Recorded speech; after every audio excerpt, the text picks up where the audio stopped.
आगे बढ़ते हैं। अब आपको मिलवाने जा रहा हूं ठग्स ऑफ हिंदुस्तान से, यानी भारत में इतनी बड़ी ठगी करने वाले पहली बार देखेंगे। ये जो आप चार नगीने देख रहे हैं, यही ठग करने वाले, और ये जो नोट देख रहे हैं, ये सब ठगी का नोट है। तस्वीर दिखाइए जरा। ये आप देख रहे हैं, ये कैश मिला है। शुरू में मैंने आपको दिखाया था, ये नोटों की गड्डी जो टेबल पर सजी है, ये नोट ही नोट मिले हैं, और ये सब ठगी का माल है। ठग का माल है। लोगों को बेवकूफ बनाकर ये पैसा कमाई की गई है। ये वो देख रहे हैं, जब रेड पड़ी तब ये हकीकत सामने आई है, कैसे ठगा गया। जरा एक रिपोर्ट देखिए, उसके बाद बताऊंगा कैसे भोले भाले लोगों को लूटा गया। देखिए रिपोर्ट।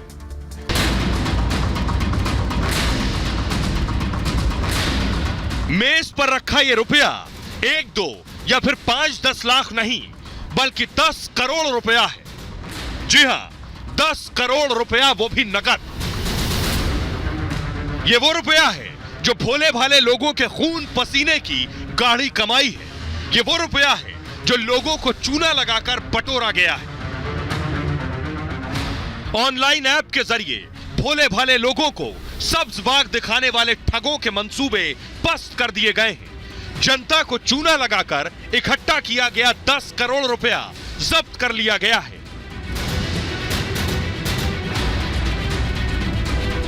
देश में अब तक की सबसे बड़ी साइबर क्राइम सेल ने रिकवरी की है। आम आदमी को शिकार बनाने वाले मास्टरमाइंड समेत 4 आरोपी सलाखों के पीछे पहुंचा दिए गए हैं।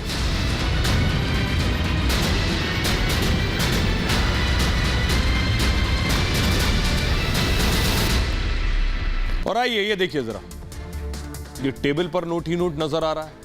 आगे भी आपको नोट दिख रहा है, चारों तरफ नोट ही नोट। ये कहां से कमाया नोट? ये सब ठगी का नोट है।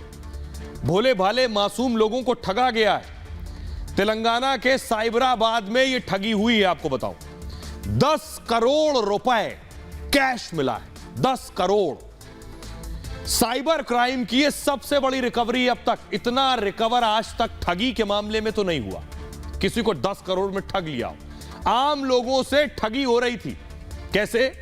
ऑनलाइन ऐप आप इस्तेमाल करते हैं, इसी तरह का एक ऐप था, उस ऐप के जरिए लोगों को ठगा जा रहा था। ट्रेडिंग ऐप से निवेशकों को चूना लगाया गया कि पैसा लगाइए।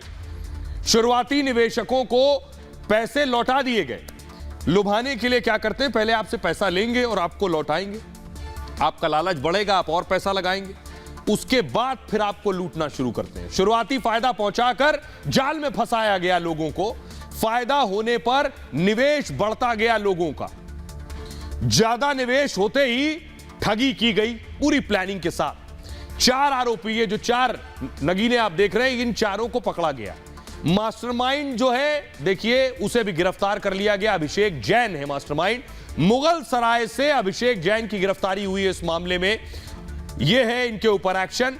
आइए अब चारों की गिरफ्तारी के बाद की तस्वीरें मैं आपको दिखाने जा रहा हूं, जब पुलिस ने इन चारों को पकड़ा। ये देखिए, 1, 2, 3, 4। देखने में आपको नहीं लग रहा होगा ये 10 करोड़ की भी ठगी कर सकते हैं, लेकिन इनकी गिरफ्तारी हुई है। आइए अब आपको बताता हूं इस तरह की ठगी दरअसल होती कैसे है। ये आपको बताने जा रहा हूं कैसे ये लोग भोले भाले लोगों को ठगते हैं। ठगों को पकड़ना दरअसल मुश्किल काम है। मुश्किल होता है ऐसे लोगों को ठगना। ये क्या करते हैं, फर्जी डॉक्यूमेंट से सिम कार्ड लेते हैं। मोबाइल में सिम जो लगाते हैं उसका डॉक्यूमेंट फर्जी। अगर इनके बारे में, नंबर के बारे में पता चला तो इनका पता फर्जी होगा। नंबर का सिर्फ फ्रॉड के लिए इस्तेमाल करते हैं ये लोग। फ्रॉड होते ही नंबर स्विच ऑफ कर देते हैं, सिम कार्ड तोड़कर फेंक देते हैं। स्विच ऑफ में लोकेशन पता नहीं चलती है। उसके बाद बैंक खाते भी फर्जी नाम पर होते हैं। पैसा आते ही ये क्या करते हैं, आपसे पैसा लेंगे एक बैंक में, और उसके बाद उस बैंक से 10 बैंक में ट्रांसफर कर देंगे पैसा। अलग अलग शहरों में ये पैसा निकालते हैं। फ्रॉड हमेशा संगठित होकर किया जाता है। पूरा इनका एक गैंग होता है। कोई भी दस्तावेज इनके सही नहीं होते हैं। बैंक में जो डॉक्यूमेंट लगाया होगा वो भी फेक होगा। फर्जी डॉक्यूमेंट से इन्हें ढूंढना और मुश्किल हो जाता है। ये आपके पैसा ट्रांसफर करते ही, ये पैसा आपका निकालते ही, उसके बाद 10 जगह ट्रांसफर करके वहां से पैसा निकाल लेंगे और आपको पता भी नहीं होगा कहां गया। अब आइए पुलिस को आपको सुनवाता हूं, सुनिए जरा पुलिस क्या कह रही है इन ठगों को, और 10 करोड़ कैश बरामद करने के बाद सुनिए।